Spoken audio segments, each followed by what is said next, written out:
Kill them. Temptation. That slave looks at you as if he's in a dream castle.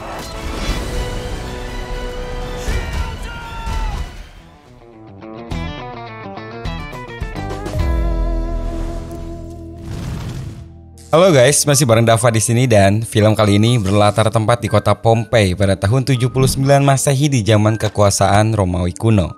Berdasar kejadian yang terjadi nyata, semua penduduk Pompei diazab dengan meletusnya gunung Vesuvius. Bahkan banyak yang bilang Pompei ini adalah kota yang dikutuk karena perzinahan. Letusan gunung itu membuat para penduduk musnah seketika ditelan awan panas yang menyapu dan mengubur Pompei di bawah abu vulkanik setebal 5 meter. Kali ini kita bakal mengulas cerita kehidupan para Romawi yang terjadi di zaman itu, sekaligus tragedi meletusnya gunung Vesuvius. Seperti biasa guys, pasang dulu headsetnya, jauhi keramaian, dengarkan baik-baik dan ini dia cerita Pompei 2014. Film ini dibuka dengan memperlihatkan keadaan suatu desa bernama The Celtic yang sedang bertarung dengan pasukan Romawi. Mereka di sana bertahan demi menyelamatkan lahan mereka yang hendak diambil alih. Seorang anak pemimpin suku Celtic bernama Milo tampak kebingungan menyaksikan semua kekacauan termasuk ketika ayahnya kalah dan harus mati. Tak perlu waktu lama dengan kekuatan dan jumlahnya yang sangat banyak, akhirnya Romawi pun berhasil mengalahkan The Celtic.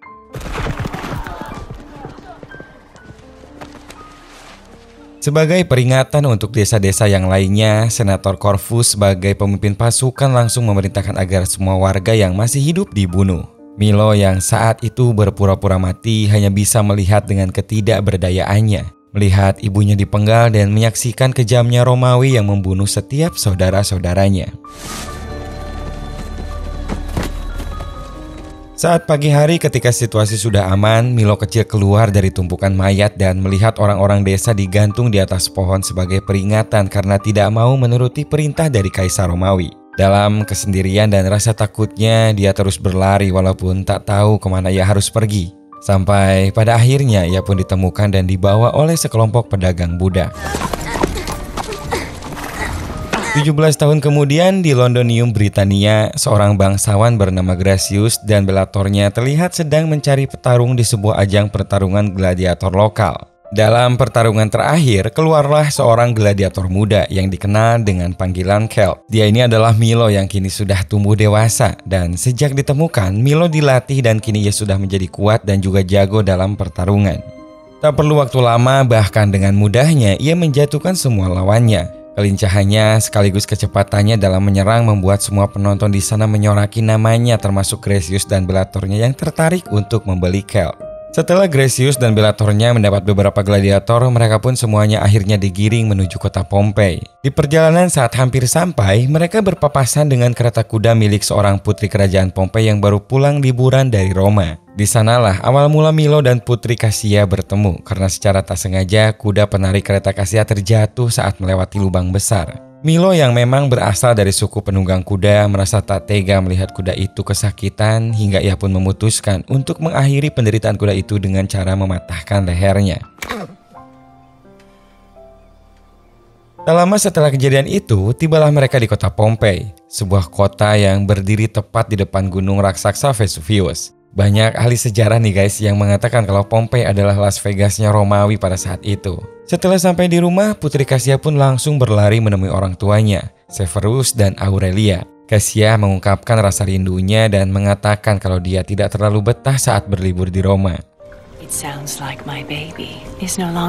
Saat malam hari, Felix si penjaga kuda membawa salah satu kuda milik Putri Cassia untuk berlatih di kaki gunung Vesuvius. Saat akan berhenti untuk minum, tiba-tiba saja tanah bergoyang dan danau pun mengeluarkan buih-buih air. Ternyata semua itu terjadi karena di atas sana gunung Vesuvius mulai menandakan aktivitasnya yang meningkat.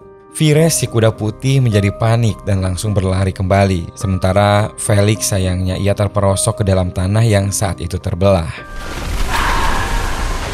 Di lain tempat, Milo dan para budak lainnya dibawa ke arena pertarungan dan ditempatkan di penjara bawah tanah. Di penjara itu, Milo satu sel bersama dengan Atticus, yaitu seorang gladiator juara bertahan yang sangat dibanggakan oleh Gracius. Berlanjut keesokan harinya di arena pertarungan Pompei, para budak gladiator sedang berlatih untuk mempersiapkan pertandingan yang akan dilakukan esok hari. Atticus si juara bertahan akan mendapatkan kebebasannya sebagai budak jika dia berhasil menang dalam pertandingan esok hari. Atticus di sana begitu bersemangat untuk latihan, apalagi ketika mengetahui kalau lawannya adalah teman satu selnya semalam yaitu Milo. Di sini Atticus sebenarnya adalah orang yang ramah, tetapi Milo yang sudah terselimuti dengan kebencian sejak kecil memilih untuk tidak percaya dan tampak beringas kepada siapapun. Di tengah pertarungan, seorang gladiator yang ternyata menyimpan dendam sama Milo hendak menyerangnya dengan sebuah belati kecil. Tetapi untung saja Atticus yang menyadari hal itu langsung mendorong Milo dan menendang pria itu sampai dia jatuh tersungkur. Bellator kemudian datang untuk menenangkan keadaan agar keributan tak berkelanjutan. Dan saat itulah Milo pun menyadari kalau Atticus telah menyelamatkannya. Setelah latihan selesai, Milo pun bertanya mengapa Atticus menyelamatkannya saat latihan tadi. Padahal jelas-jelas besok mereka berdua akan bertarung sampai mati. Atticus lalu menjawab kalau seorang gladiator harus mati dengan serangan dari depan, bukan dari belakang. Satu lagi, ia juga berjanji kalau besok pedangnya lah yang akan membunuh Milo langsung dari depan. Masih di hari yang sama, Senator Corvus bersama pasukan Romawi datang ke kota Pompei untuk sebuah urusan investasi. Namun, kedatangan mereka ke sana seperti mendapat penolakan dari setiap warga, bahkan mereka pun terlihat memalingkan muka. Severus dan istrinya berusaha seramah mungkin menyambut kedatangannya agar Roma mau berinvestasi untuk pembangunan kota Pompei. Severus juga mempertanyakan tentang kabar Kaisar Roma yang baru. Corvus pun menjawab kalau Kaisar dalam keadaan baik dan sangat dicintai oleh rakyatnya. Penjelasan Corvus ternyata berbanding terbalik dengan apa yang dikatakan Cassia kepada ibunya. Dia tahu kedatangannya pasti punya niat lain selain investasi, karena saat ini keadaan kerajaan Roma sedang tidak beres sejak Kaisar baru berkuasa. Di sana ternyata para petinggi banyak yang membodohi kaisarnya demi keuntungan pribadi. Dan benar saja, kedatangan Senator Corvus ternyata punya tujuan lain. Saat dijelaskan mengenai apa saja kerjasama pembangunan yang akan dikerjakan, Corvus justru menawarkan kesepakatan lain. Ia juga menjelaskan kalau kedatangannya ke sini bukan perintah dari Kaisar. Tapi walau begitu, ia secara pribadi akan tetap berinvestasi. Namun dengan syarat ia harus menikah dengan Cassia. Di sisi lain, Milo dan Atticus dibawa ke pesta penyambutan senator untuk ditawarkan dan dijual kepada wanita-wanita kaya yang hadir di acara itu. Ternyata nih guys, malam itu juga Cassia menyadari kehadiran Milo dan tampak terus memperhatikan seperti ada rasa ketertarikan di matanya. Saat itulah tiba-tiba gempa kembali terjadi dan membuat kuda-kuda kesayangan Cassia berontak di kandangnya. Karena Felix si penjaga kuda menghilang, akhirnya Cassia pun langsung menyuruh Bellator untuk membawa Milo ke kandang. Saat berada di depan kandang, Milo pun meminta agar dirinya masuk sendirian. Bellator awalnya tentu saja ragu karena Milo adalah seorang gladiator yang bisa saja tiba-tiba berontak. Tapi akhirnya dia pun tidak bisa menolak ketika Cassia sudah mengizinkannya. Tak lama kemudian, Cassia masuk menyusul dan ternyata Milo sudah berhasil menenangkan kudanya.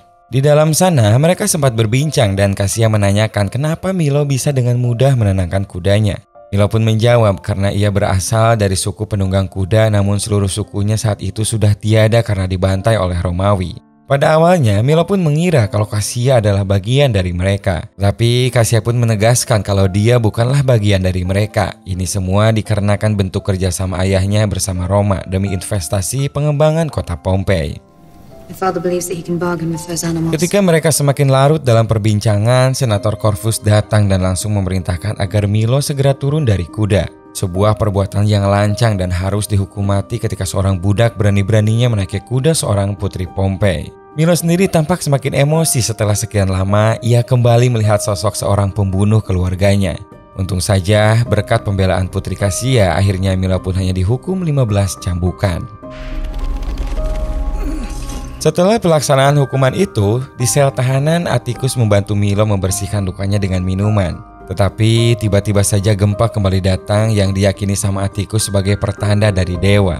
Milo rupanya juga memiliki pendapat yang sama. Dia merasa kalau ini adalah tanda dari para dewa kalau kini sudah waktunya dia membalaskan dendam atas pembantaian keluarganya oleh Corvus. Di sana, Atticus juga mengakui kalau 20 tahun yang lalu pasukan Roma juga datang dan membantai seluruh keluarganya. Menyadari kalau ternyata mereka memiliki latar tragis yang sama, untuk pertama kalinya Milo pun memperkenalkan siapa nama aslinya, serta berniat untuk membalaskan dendamnya bersama. Keesokan harinya, perlombaan para gladiator akan segera dimulai dengan perubahan rencana karena adanya Senator Corvus perwakilan dari Roma. Semua penduduk tampak berbondong-bondong datang ke arena untuk menyaksikan pertarungan besar kali ini. Di bawah sana, Gracius sempat meminta penundaan pertandingan karena keadaan stadium yang sudah retak-retak dan takutnya nanti ambruk ketika sudah dipenuhi penonton. Namun, Severus menolak karena tak mau mengecewakan Corvus dan lebih jauhnya menghambat proses kerjasamanya dengan Roma. We build an entire city. We can't stage a simple bloody spectacle. Milo dan Atticus digiring keluar sel menuju arena. Atticus yang seharusnya mendapat pertarungan terakhir untuk memenangkan kebebasannya kini telah dikhianati.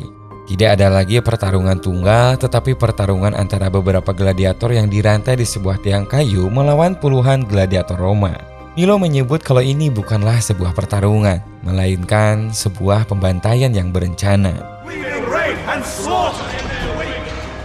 Pertarungan pun dimulai, mereka mulai dihujani sama tombak dan untung saja Milo bertindak cepat memberikan mereka perintah untuk melindungi diri. Peperangan pun tidak bisa dihindarkan, walau dengan jumlah yang tidak seimbang, satu persatu mereka pun melawan sebisanya terjangan dari para pasukan musuh. Satu persatu teman-teman Milo yang kini dirantai telah mati, tinggal tersisa Atticus dan dirinya untuk saling menolong satu sama lain. Di tengah-tengah serunya pertarungan, Corvus yang berada di bangku penonton bersama keluarga Raja Severus memberitahu Cassia kalau ayahnya sudah memberi izin untuk menikahinya. Aurelia kaget dengan hal itu, terlebih lagi Cassia. Severus sendiri tidak mengakui kalau dia pernah berkata seperti itu, tetapi rupanya itu adalah sebuah jebakan Corvus. Corvus dengan liciknya mengancam kalau saja Severus tidak memberinya izin, maka dia akan melaporkan kalau Pompei telah menghina Kaisar Titus dan mereka semua akan dihukum mati. Tepat sebelum Putri Cassia menerima lamaran paksaan itu, Milo sudah selesai dengan semua pertarungannya. Dia berdiri bersama Atticus dan menentang kepada seluruh kerajaan Roma. Milo mematahkan simbol kehormatan Roma tepat di depan mata Corvus. Hal itu tentu saja memicu kemarahan Corvus dan memerintahkan semua pasukannya untuk keluar membunuh mereka berdua. Tepat sebelum para pasukan menembakkan panahnya dan menunggu aba-aba dari Corvus, Cassia lebih dulu memberikan aba-aba jempol ke atas sehingga para pasukan menurunkan panahnya. Corvus yang kembali kesal akhirnya memerintahkan penjaga untuk mengurung Cassia di pila. Dan dia pun menurunkan seorang panglima penjaganya, Proculus, untuk turun langsung melawan Milo dalam pertarungan tunggal. Mereka pun kembali melanjutkan acara, namun di tengah serunya pertandingan itu, tiba-tiba tanah kembali bergetar dan memperlihatkan gunung Vesuvius yang meletus mengeluarkan kepulan awan panas. Kini arena perlahan runtuh dan sebuah tiang pilar jatuh menimpa balkon tepat di mana Raja dan Ratu Pompei serta Corvus berada. Sementara Proculus dan Milo tetap melanjutkan duelnya hingga terjatuh ke penjara bawah tanah akibat arena yang terbelah. Merasa kalau ini adalah areanya, Milo dengan cerdik melepaskan sel para gladiator untuk menyerang Proculus di sana. Namun sayangnya, Proculus malah berhasil kabur melarikan diri, sementara Bellator tewas diserang para tawanan budaknya sendiri. Di balkon yang kini telah hancur tertimpa puing-puing reruntuhan, Raja Severus yang masih lemah menghampiri istrinya yang sudah sekarat tertimpa reruntuhan. Merasa dikhianati dan dijebak, Severus langsung berniat membunuh Corvus saat ia masih tak sadarkan diri. Tetapi tepat sebelum Severus menancapkan pisaunya, tiba-tiba Corvus terbangun dan berbalik menyerang Severus hingga ia tewas. Milo dan Atticus yang baru saja keluar dari bawah mendengar rintihan Aurelia dan menghampirinya. Di detik-detik terakhir sebelum kematiannya, Aurelia pun meminta permintaan terakhirnya yang mempercayakan Milo untuk segera pergi menyelamatkan putrinya yang berada di villa. Menganggap kalau ini adalah sebuah kehormatan, Milo pun segera bergegas menuju ke sana setelah bersepakat untuk bertemu kembali sama Atticus di pelabuhan nantinya. Kini seluruh kota dilanda kehancuran, bebatuan vulkanik dengan lahar apinya mulai menghujani Pompei dan meratakan apa yang ada di bawahnya. Milo pun datang di waktu yang tepat saat villa itu mulai hancur dan hampir membunuh Putri Cassia. Mereka berdua pun langsung segera pergi menyelamatkan diri mencari tempat aman. Sementara itu di kota, keadaan semakin kacau karena orang-orang panik berusaha menyelamatkan diri. Dan di pelabuhan, Gracius yang berhasil melarikan diri dengan membayar sebuah kapal pun tidak berhasil selamat karena sebuah batu berapi yang menimpa hancur kapalnya. Atticus yang melihat hal itu langsung berteriak memerintahkan orang-orang untuk berlari ke arah sebaliknya karena gelombang akan segera mencapai kota. Mereka kini akhirnya tidak memiliki banyak pilihan karena sudah terkepung dari sisi atas dan juga sisi bawah. Atticus yang berusaha lari kembali ke kota tiba-tiba bertemu kembali dengan Milo dan Cassia. Dengan paniknya dia memberitahu kalau kini mereka sudah tidak bisa lari kemana-mana lagi. Satu-satunya tempat yang dirasa aman hanyalah perbukitan yang lebih tinggi. Tetapi sayangnya tidak mungkin untuk menempuh dengan berjalan ke sana. Jadi mereka pun memutuskan untuk kembali ke arena dan mengambil kuda-kuda yang berada di arena itu. Setibanya mereka, Cassia yang menunggu Milo dan Atticus mengambil kuda langsung tertunduk sedih ketika melihat kedua orang tuanya yang telah tewas. Hingga dia pun tidak menyadari kalau ada Corvus di belakangnya dan menangkapnya. Untung saja hal itu sempat terlihat sama Milo dan Atticus yang tidak berhasil membawa kuda. Mereka pun langsung melakukan perlawanan demi menyelamatkan Cassia yang sudah diangkut ke atas kereta dengan paksa. Tidak selesai sampai di situ saja, kini si Panglima Proculus telah kembali dan siap bertarung lagi. Atticus menyuruh Milo untuk segera pergi menyelamatkan Cassia dan menyerahkan dirinya bertarung melawan Proculus. Milo dengan berat hati akhirnya pergi meninggalkan mereka berdua menuju kandang Pheres dan mengendarainya menyusul Corvus. Atticus dan Proculus melanjutkan duelnya. Mereka yang sama hebatnya bertarung dengan sadis satu sama lain. Proculus berhasil menancapkan pedangnya di perut Atticus, tetapi Atticus yang tidak patah semangat langsung mematahkan pedangnya dan langsung menebas leher Proculus dengan patahan kecil dari pedang itu. Sementara itu, Milo sudah berhasil menemukan Corvus dan Cassia. Dan di saat itulah kereta kuda milik Corvus tiba-tiba tersangkut sesuatu dan terpental dari kudanya. Milo pun datang menghampiri Cassia yang untung saja tidak kenapa-napa. Namun tiba-tiba Corvus muncul dari arah belakang dan duel di antara mereka pun terjadi. Saat Corvus jatuh tersungkur dan hampir meraih pedangnya kembali, Cassia dengan sigap memborgol tangan Corvus di kereta kudanya. Milo lalu mengarahkan pedang itu ke leher Corvus dan mengingatkan kembali tentang kejadian 17 tahun silam saat Corvus dan pasukannya membantai semua keluarganya.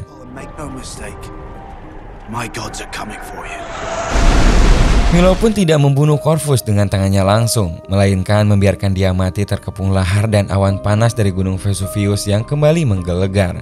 Milo akhirnya membawa Cassia pergi sesegera mungkin dari Pompei dengan mengendarai Pheres. Namun di tengah perjalanan, Pheres nampaknya kelelahan hingga tidak sanggup berlari dengan membawa 2 orang. Menyadari hal itu, Milo pun meminta Cassia untuk segera menyelamatkan diri dengan Pheres. Tetapi tentu saja Cassia menolaknya dan lantas mengusir Pheres untuk pergi dari sana.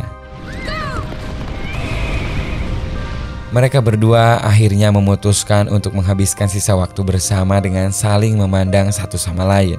Dan keduanya pun tewas membatu akibat abu vulkanik yang menyelimuti mereka, serta berhasil menimbun kota Pompei hingga kota itu hilang dari peradaban.